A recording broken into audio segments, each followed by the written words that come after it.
Watching News at Prime, let's get into another important conversation. A Human Sciences Research Council survey revealing a sharp rise in HIV infections in the province of Mpumalanga between the years 2017 and 2022. It's calling for drastic measures to help curb these infections. HSRC Executive Director is Professor Khangelani Zuma, who joins us for more on these findings. Professor, good evening to you and thank you very much for your time. I want to begin with that year 2017. The Mpumalanga province had a collective of 860,000 people who were living with the HIV virus in that province. That has since grown. By how much and what is the contributing factor? Thank you so much, Mr. Ngambi, and good evening to your viewers. Yes, the statistics from the HIV prevalence survey that is conducted by HSRC since 2002 has shown that in Mpumalanga specifically, the numbers of people living with HIV, the absolute numbers, has increased from 860,000 as indicated in 2017 up to 890,000 in 2022. That is an increase of about 30,000 people.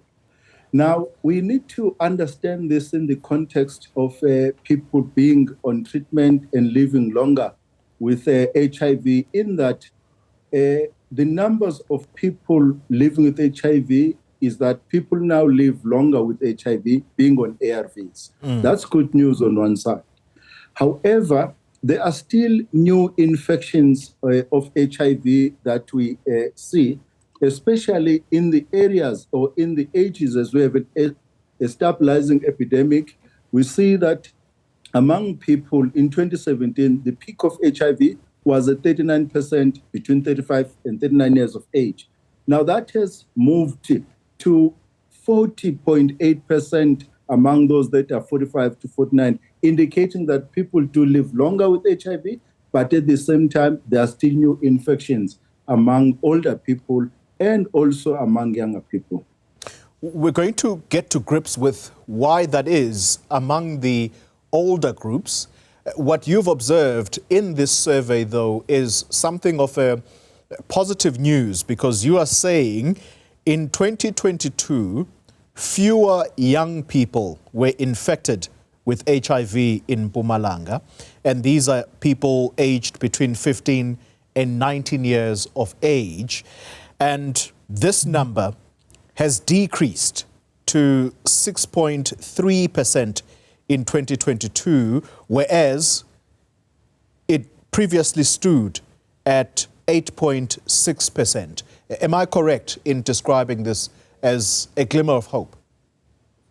That is correct. It is a glimmer of hope.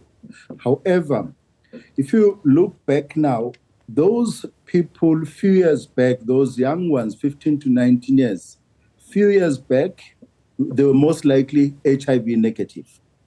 Because in 2017, 0 to 14-year-olds, the prevalence was at 7%. Now, if you move forward, now those 15 to 19-year-olds, some of them were HIV negative and got infected during this period. But at least the prevalence is lower than it was before, and we encourage measures that have been put in place to prevent HIV infection among young ones. But we still have a lot more to do to cap the epidemic, to bring it down to the levels that which we can say confidently that by 2030, we're likely to eliminate HIV as a threat as we intend. So let's get to grips with why older people are being infected with HIV. And I'm asking that question against the background of so much education, so much campaigns that have gone into educating people. You would think that a 39-year-old knows better when they are about to engage in sexual activity on how to protect themselves. While you answer that question, Professor, could it also be that it is this very same age group of the older people that are infecting younger ones? It's a bit of both, in the sense that the partners, what you see, the problems of intergenerational sex, whereby older males take advantage of young girls, for example, that problem still persists, where the age gap between sexual partners, especially we monitor it among young girls in the age of 15 to 20, young boys and girls in the age of 15 to 24, you find that a number of them still have partners that are 5 to 10 years older than them. Sure. And that contributes a lot to that problem of intergenerational sex, and that is one factor. However, the other problem that you see is that of lack of condom use. If you look in the statistics, actually, Mpumalanga is the province that has the highest number or proportions of people reporting consistent condom use, but it's still lower than 50%. In many other provinces, those numbers have really gone down. That is one problem. The second problem is the large numbers of people that are living with HIV who, one, they do not know their HIV status. Secondly, they are not on treatment, and a number of them are not virally suppressed. So that is a concern, because as we have seen that when people are on treatment and are virally suppressed, the chances of transmitting the virus to the next person are almost zero. So we need to get many people onto treatment. They need to take their medication consistently so that we achieve the suppressed viral levels, undetectable viral levels. So I guess the moral of your story in that answer is that it's only when you know your status that you will start taking treatment in order to suppress this virus so that you don't spread it to other people. Let's ask this final question then, Professor Zuma. Eliminating HIV by the year 2030, I think that was your statement a little earlier. Is there really hope for that in a country that is so engulfed by this pandemic, if I could call it that? It is possible, Mr. Ngambi. It depends on what we do today. Because if you look at the statistics, if we can achieve the 95-95-95 target, which is 95% of those people living with HIV should know their status. And of that 95%, then 95% of them should be on treatment.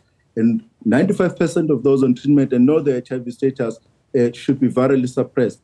If we can achieve that today or tomorrow, the sooner we achieve that, the chances of actually eliminating HIV as a threat to life by 2030 are really great. So where we are lacking is getting people to know HIV status and putting people on treatment. And the most concerning aspect, for example, if you look in the case of Mpumalanga, is that, and other provinces where we've seen in Gauteng, Limpopo, and Northwest, is that young people are less likely to be on treatment. And more so, they are less likely to know their HIV status. So we do need to strengthen our interventions among young people, because a number of them would be born HIV negative. But because they are not supported in the way that they should be supported, we're not dealing with the stigma the way we should be dealing with, then they end up getting infected, less likely to know their status, nor being on treatment. And we need to strengthen interventions among young people.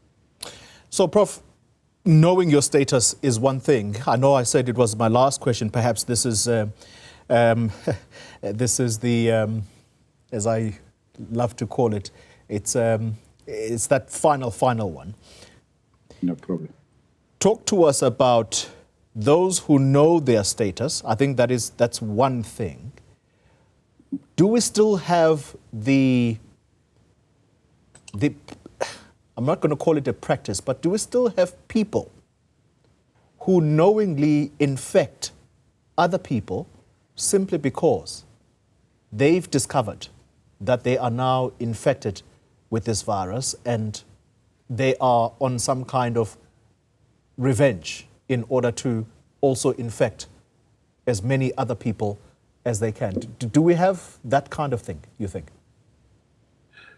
I would not be able to directly answer that question because it's not part of the information that we have collected. However, if we've got people that are living with HIV who do not know their HIV status, there is a risk that actually they would infect other people, obviously not knowingly. So it is therefore important that we should not even come to that point. And how do we prevent coming to that situation is that we should all know our HIV status. And if we're HIV positive, we are linked to care. The policy is that once we test positive, you must be put on treatment. Whilst you actually don't know your HIV status, even when you know it, it is highly recommended that you take protective measures of preventing a transmission of HIV, such as condom use, which has been shown to be very low. And we've seen it has been very low since 2010. The proportions of consistent condom use have been going down in an unfortunate direction. Professor Khangelani Zuma, thank you very much for your time and insights. It's a worrying development indeed that more adults are infected with HIV. Yeah, but we live in hope that by 2030 we could potentially eliminate HIV.